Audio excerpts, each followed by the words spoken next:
So this is my friend Dougie. This is the shop where Paddington Bear, Hugh Grant, climbs in through the window. But it's always busy, it's always full. It's because it's Dougie. Come and meet him.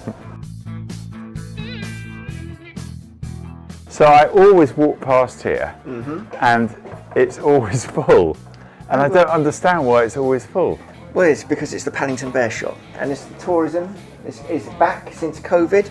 Thousands of tourists are here, and it's on a corner, fantastic spot. We've got the goods that everyone wants. But how do you know what the right things are to sell? And what's the biggest seller? Well, the biggest seller is just behind this gentleman here. Is all these cups of £5. Yeah. And all these items here that are made in this country, in Staffordshire. Americans, Italians, and Spanish. All nationalities just love it. They go here, they see the made in England, and that's sort of the thing that turns them on. So when you were a little boy growing up, did you always want to be an antiques dealer? I'm not really an antique dealer, Simon. Okay. I think I'm an antique dealer, but secretly, things have changed in the last 3 or 4 years. I love antiques. I love objects to art, as you can see here. All this type of stuff here.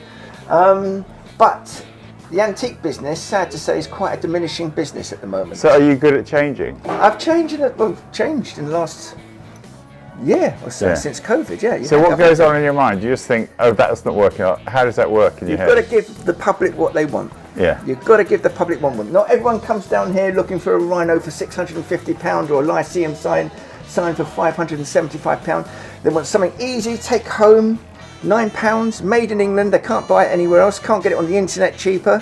This is what they want. And so do you just experiment? Yes, experiment. You've got to feel.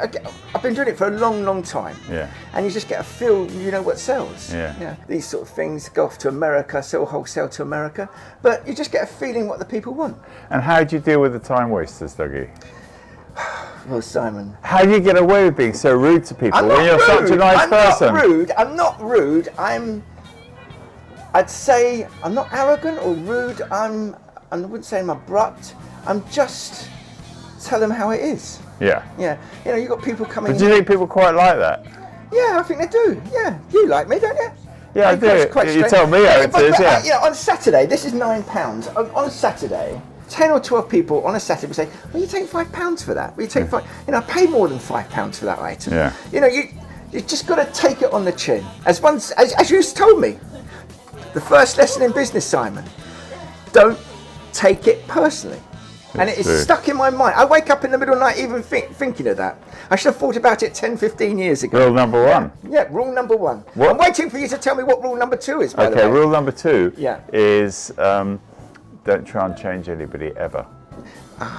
Okay, that's true. Okay, right. So, that's it. Okay, we'll do rule number 3 next time. Okay, all right. You see, what I learned from Dougie, but of course Dougie follows me out wherever I go, so I can't say it, properly. But what I learned from Dougie is that you can have a corner shop and you can make the biggest success in the world from it. And he makes a very, very good living. Or you can have a great big chain of restaurants and you can go like that. It's how you execute it. Execution's the key.